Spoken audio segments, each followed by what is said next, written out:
Hello, and welcome back to another episode of the Anastasia podcast. I am 15 going on 16 weeks pregnant right now. I hope to be in a better flow with getting these podcasts out. So I'm kind of updating. So I can be updating, I guess I would like to say, my viewers and listeners kind of like closer to a little bit in real time instead of the lag that was kind of going on, the backlog that occurred after unexpectedly being sick for a few months. But today's topic, I'm going to freeball it. I didn't even write anything down. I'm just trying to monopolize on nap time. Is I want to talk about what the past week has looked like being officially a stay-at-home mom and being present in the season that I'm being called to. So much has been running through my mind because it's just so many realizations and so many things where I'm like, okay, God has kind of always been talking to me, and here's how I wasn't listening, and etc. So I want to start with the devotional that I'm reading right now. I don't even remember. Maybe it's called You Got This. I don't know. It's written by this woman. I should tag her somewhere. She writes a lot of devotionals for women. And something that I really liked about this devotional, I read one devotional every 2 weeks. Sometimes I hop on the wagon and I'm really good. Sometimes I'm not.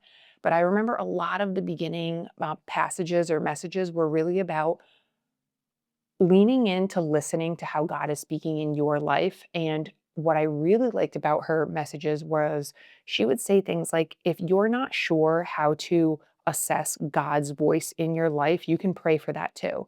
And I think, especially if you have a religious or faith-based spiritual background, you do yearn for that relationship with your creator because you feel more guided, you feel just more at peace, you feel, it just gives you a level of peace with every step that you take in your life. And I'm at this place right now where I'm like, that was kind of going on all along, but between the sleep deprivation and just me wanting my way, I wasn't listening to actually how he was talking. I wasn't hearing him. We were almost speaking two different decibels. So this morning I was talking to my best friend Courtney, and, now I get to be in this position where I have been a mom for a year.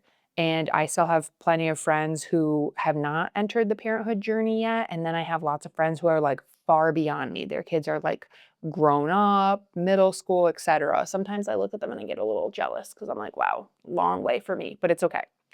Not actually jealous. You have to enjoy the season that you're in.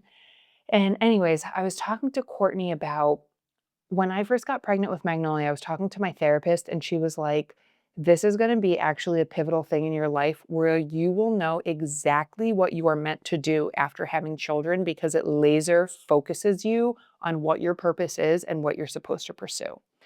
And that gave me a lot of peace as someone who really struggled in my 20s with so many entrepreneurial things and having so many passions in so many different things. I was like, you know what?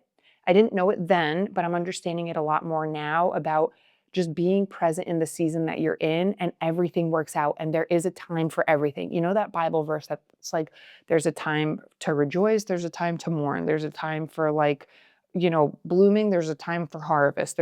I need to find that Bible verse too, but I so much of our 20s is spent trying to do it all, and you don't have to do it all. I really kind of wish we did have kids in our 20s, but I'm not going to go down that quagmire because I really do believe our life unfolded exactly the way that it was supposed to. And honestly, maybe if we did have our 20s, I wouldn't have figured out what I wanted to do.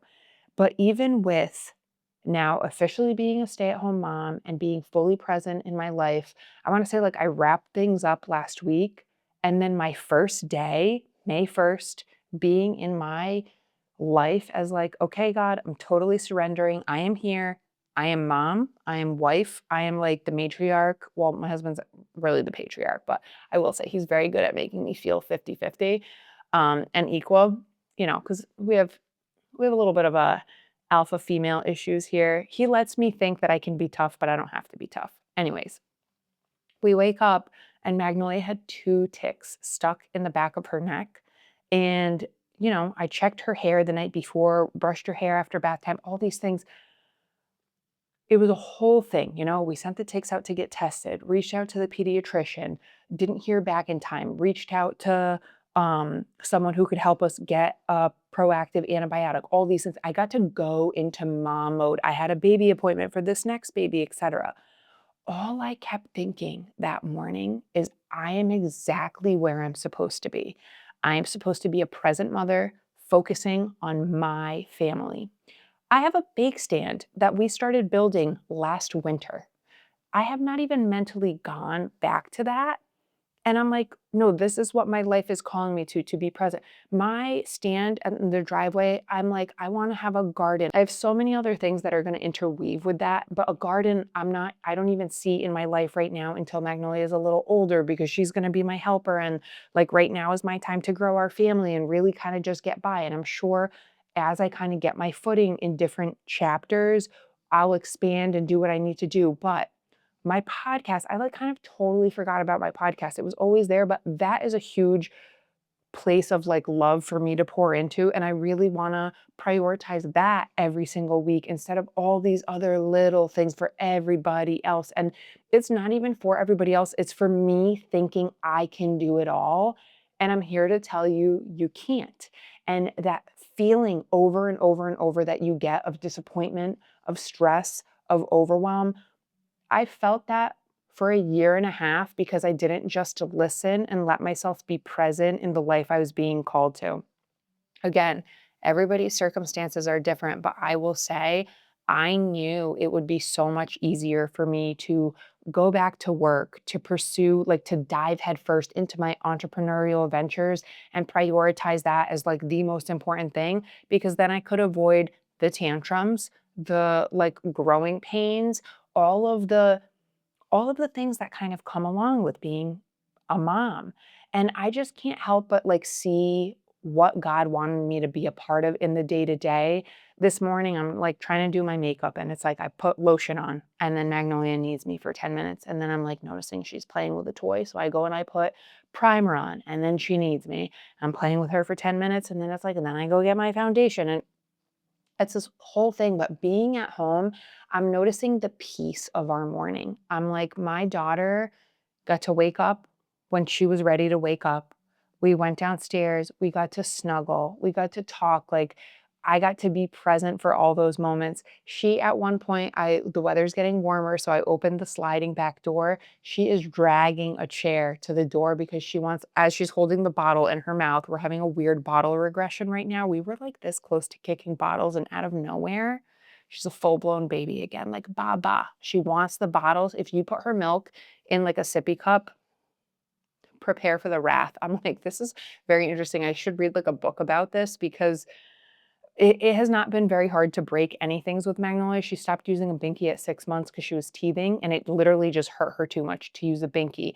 It's been so easy to progress into like different transitionary things, but we are having like way like an avalanche, like backward sliding of whatever this is with the bottle. And I'm just like, okay, but I'm available to be present enough to notice what's going on and to pay attention instead of it just being like a daycare problem or a sitter problem or whatever. But anyway, she's dragging her chair outside with a blankie, with two stuffed animals, holding a bottle in her mouth. And I'm just like, I get to be home for this moment. I'm not missing this moment with somebody else capturing it for me.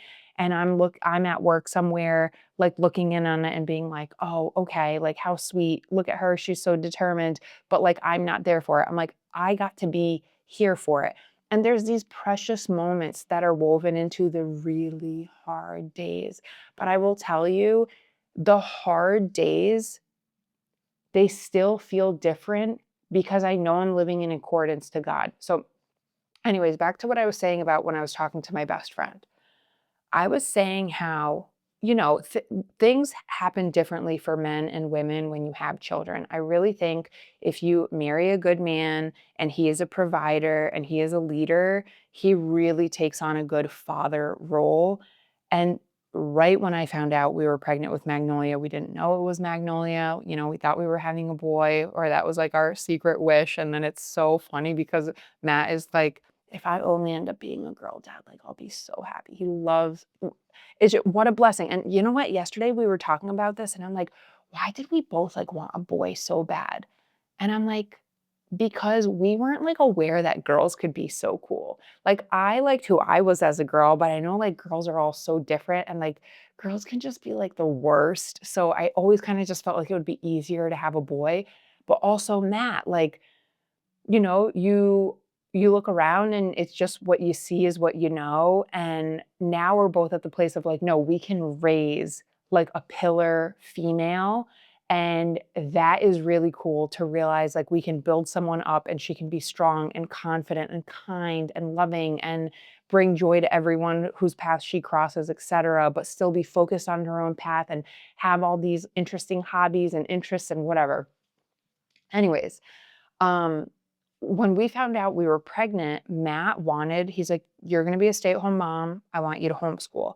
And I remember I've touched upon this in podcasts before, but I remember crying one day when we were driving home from telling the news to some family members that we were pregnant. I'm like, what if I don't want to be home? Like, what if I don't want to be a stay-at-home mom? What if like staying home with the kids is too much for me? And he was like so taken back by it. He's like, oh, well, like I thought that's what you wanted. Like, if you don't want that, we'll assess it when we get there. But like, don't feel like you have to. But I'm just saying, like, if that's what you want, I want that for you.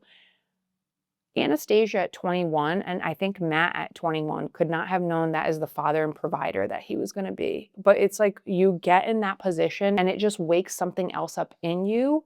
And then that is your new identity. And that is your new way that you're showing up day to day and operating. Then I think even more about how God was speaking to me and how I was like not listening. And I don't even want to say this in terms of like, I felt like I was hearing him and I was being disobedient. It doesn't, these words too, like those words are hard for me because I know if you're like not a believer, like a word like surrender, obedience, like they sound so harsh. I'm kind of just using them. It kind of reminds me of like Old Testament, but it's just kind of easier. I guess what I'm trying to say is God, there was like always a hum. He was always giving me the signs. Let's say that. He was giving me the signs and I wasn't paying attention. My husband was doing everything in his power to make my life simple so that I could be home from day one with Magnolia. And he would even say to me, like, Anastasia, you are putting so much on your plate, trying to do so much. And at the end of the day, the only thing you're responsible for every single day, this is like when I was still on maternity leave and he had already gone back to work. He's like, you just have to take care of you and her. That's it. The house, everything else, that's all extra. You don't need to overwhelm yourself because right now, this is your little bubble. I was fighting that tooth and nail. I was clawing at wanting a slice of my old identity to feel something. And I think that's natural too, right? There's so much about the evolution of motherhood. The first time mom, you're learning, you're walking through everything for the first time. You are building the confidence, you're building your identity. I remember the whole first year with Magnolia, I kept thinking, her first birthday is going to mean so much more to me than just my daughter turning one. It will be an entire year that I have operated in a new authority, mother.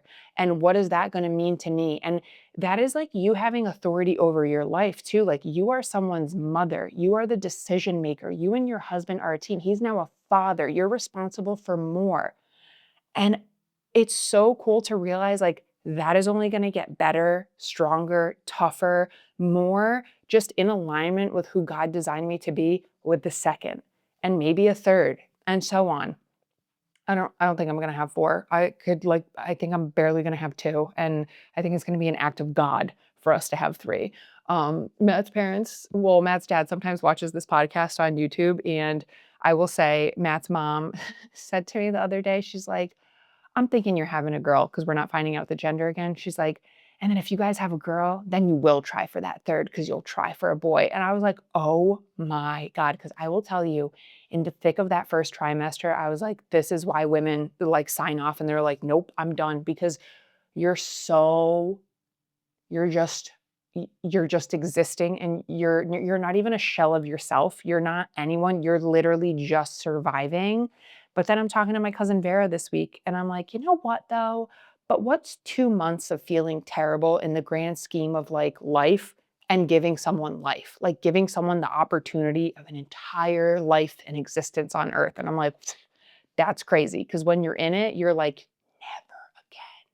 And then even out of it, I haven't even had this baby. I'm only like 15, 16 weeks, but I'm already like, It's like a distant memory. That is so crazy. And girls who haven't had birth yet, haven't given birth yet for the first time, I will tell you that's exactly what labor's like. That's exactly what everybody says it's like too. It's like all of a sudden you just forget and you're like, I'll do it again.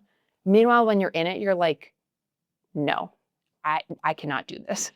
Give me the epidural right now. So anyways, that was like Friday with the whole tick thing, and then kind of just rolling into like the weekend. Again, everybody's life circumstances are different, but how Matt's schedule works and our life and what he does to make it happen, it is it is a lot of solo parenting, and it is just a season. But it's us. We are only getting through this by being a team, and I am excited to, beyond the bake stand, I feel like I have to come up with a little bit of a better word for it because I don't only want it to be a bake stand. Like, I want to do like jarred items. Like, I love doing stuff in the kitchen. I feel like if I ever make like salsas, I want to put them out there and stuff like that. So I got to think of like an all encompassing word for my front of the driveway stand. Um, but and then the podcast, I want to do like an audit of our life. Here's one thing that really spoke to me and kind of stuck out to me this weekend. Let's take a breath together and be prepared for what I'm about to say. I realized we spend $500 a month on our dog food. And this was just kind of like, we know life is expensive right now. And Matt has said before, like, food is one of our biggest expenses. And oftentimes with food, right? Like with anything in life, it's just like you need it, you get it. You need it, you get it. And life is so busy that you become on autopilot of your life and it just becomes a routine. And it's like, yep, $150 at the dog store for a case of his patties 2 to 3 times a month, plus chicken for him, plus beef for him, plus dog treats for him. And it just all adds up. And then you're just like, this is like, what are we doing? You're working your life away to, yes, provide for our family, but this is where I'm like, I get to refocus on our family and kind of honor the hard work that my husband is doing and kind of clean things up. So I'm super excited because I've wanted to get a freezer for our basement for a super long time. I've known this just based on how I make food. My life would be easier preparing meals if I could freeze half right away. And then I could kind of build this little backup stash of pre-done meals that I can reach for because I really don't enjoy cooking for every meal. I'm always looking for a new hyperfixation that I can eat for 5, 6, 7 days and then, focus on something else. So I wanted to, for a while, get a freezer for our basement. And I've known that getting a freezer and I eventually like a fridge, I want like the stand-up units and I want separate ones because then whenever I make a meal, I can take like half of whatever that prepared dish is, right? Sometimes you're using a lot of herbs, you're using a lot of ingredients, a lot of flavors. I can put 2 batches, like, cut it 2 portions, I guess, in the freezer, and that's waiting for me for another time. And then slowly but surely, like that, kind of just, I don't even want to say stockpile because I don't mean this in a prepper kind of way, but it will literally just make my life easier and I will waste less food by doing that because ADHD, life getting busy, etc. It's always easier for me to pick one thing, eat it for 5 days, and then move on. And if I'm already making food for 5 days, it's a lot. It's pretty easy to make food for 10 days, and then just put half of that in the freezer with stuff that I want to bake. I love making quadruple batches of cookie dough, vacuum sealing it and putting it in the freezer and then pulling it out as needed. But with st- with starting with addressing our dog's food, I feel like that'll be a little bit easier for me. I started doing a little research this weekend because our dog eats raw patties, and I don't know if I'm going to stick to raw. That is kind of the first thing when he starts to get picky that we end up wasting, I guess I should say. Like you'll make the food, he'll like smell it, and if the day is not going how he wants, like if he didn't get his hike first thing in the morning, but I'm waiting for Magnolia to go down for her nap and I can't hike him until she goes down for a nap, etc., like then you're like rushing to put the food back in the freezer because it's a raw patty and food safety. And yes, things are a little bit more lenient with dogs, but and I'm just like, well, how much of this food are we wasting anyways? And then whenever we go camping or away on trips, it would be so much easier to just take prepared food. Matt also brought up a good point. our whole first year with Magnolia, when a baby starts crawling, they're exploring, etc., it was like a point of stress to like make sure she's not anywhere near the dog's food bowl. If he left a few pieces out, she's not crawling to it and getting to it. So I think it will just be a lot easier for our family to transition to a properly nutrient balanced dog meal, but that's fully cooked. I still want to do organ meats and bones and things like that, but we'll see how it all works out. But I have the mental focus or like the mental headspace right now to actually give something like that attention. And that's what I feel like I need that's part of focusing on my family right now and doing things that my family needs. Is it going to take me like a month to kind of figure it out, and then I'm going to have to slowly wean my dog off of what he's on now, and it's going to take a while. But guess what? Little changes like that, I know they're all going to matter, and they're all going to pay off, and they're all going to make a big difference. So I'm excited to just, there's so much work to be done within the household. And we think women who are stay at home moms know it's so much more than just taking care of your kid all day. It's you're a housekeeper, you're a chef, you're like the maid because you're doing the laundry, rotating, cleaning things. And again, this is also the season where there is slacking, right? Like my bathrooms are not as clean as I want them to be. My baseboards, don't even look at them if you come over. Don't look at them and then don't look at me. I'm doing my best. Laundry is my Everest. I will one day figure out laundry. Right now, something that helps me is I just fantasize about what a future house would look like and how I could solve a lot of my problems with a different layout. Having a laundry room with a huge island in the middle of it would be a dream. A lot of times chaos and messes and disorganization in households is because homes were not built with enough storage. Homes that are built now, you can incorporate so much storage and where things go. If you have a house from like 2010 earlier, you don't have the right storage in your house and you're constantly feeling defeated. And you start to think it's a you problem, but it's just a life problem. Sometimes I'm in the season right now where if Matt orders tools or car parts or whatever, little things that he needs, things for the yard, like spraying the yard, etc. It's that time of the year, it's spring. I don't even have the ability sometimes to take that stuff and bring it in the basement because Magnolia is in the, if she doesn't see me like she's like screaming. I just don't want to listen to the screaming. So I just leave it on the counter.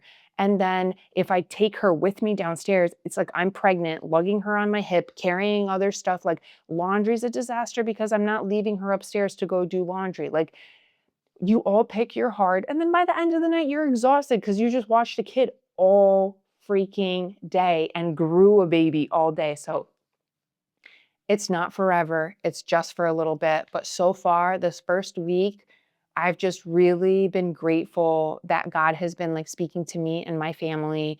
And I know I'm exactly where I'm meant to be. And I'm just grateful that like God is supporting us. He's sustaining us. He's making it happen. I'm so grateful that I married a man that he feels a calling for me to be home and he leans into it. And he's like, I'm going to work hard and I'm going to make this happen. And I just, I didn't even understand what a blessing that was because, again, I was so resistant to it because it would have just been easier for me. How I'm wired, what I thought I wanted, it just would have been easier for me to miss all the hard during the day of kids not napping, kids being fussy, kids throwing tantrums, etc.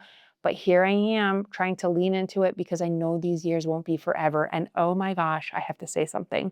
Okay, the last thing. In last week's podcast, I read to you guys a part from the Magnolia story, and I got so emotional because I didn't think I was going to get that emotional, but it's where she was talking about having to close her shop and listening to God. And for me, I was like, listen, this is not my emotion about leaving the salon.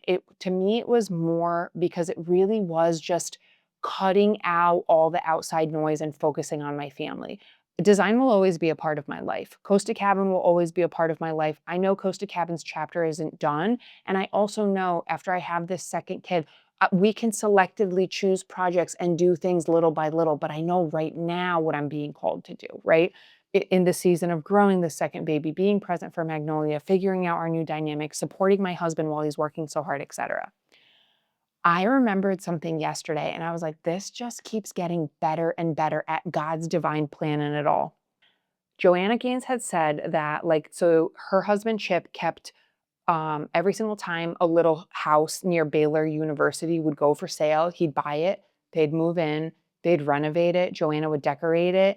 And Joanna felt like she kind of always had this like whiplash because as soon as she got that feeling of like, this house is finally done, it feels like home, he would literally get tenants for that house and he'd buy the next house. And she said that she was like noticing her children growing up and her getting frustrated with like the messes that they were making and there not being space for them and like having to come up with different systems for their toys, etc. Right? Like exactly what I'm walking through right now. And then she talked about how upset she used to be when they would have to go from house to how it slowly started to shift in her brain of like, okay, well, like in this house, I can create like a little corner for them that's like the kids' creative space and like they can cultivate that play in them and that wonder and all these things. And then it kind of just kept going and going. And then she was like, this actually helped me when I was helping with clients later because I knew how to kind of dive in to help other problems within the household of like kids need their own space. They need creative corners, drawing spaces, homework spaces, whatever. And I was like, you know what? Up until this point in our life, we got to lean into just aesthetics. Yes, functionality, that's so important to me, but our functionality only expanded to husband, wife, maybe dog, like a good dog washing station is great. But I never would have ever been truly able to help a client with children because I didn't live that life. And realizing that I'm opening myself up to learning. And, maybe this is my lesson, right? I'm saying, like, oh, I think about what it would be like if we could build a different house and I have a different layout. Maybe this is my lesson too in this season of life. Work with what you have. What do they say? Work where you are with what you have because what you have is enough. This is my season to figure it out through all different stages, exactly where I'm at with what we have, because it's more than enough. And that can be a place of helping people. And I just know it's going to help us more from a business perspective as well. It's just going to expand our knowledge and our understanding of what people need because we'll understand what we needed. So that was like another great thing that like when I really thought about that yesterday, I was like, I just know I'm doing exactly what I'm supposed to be doing.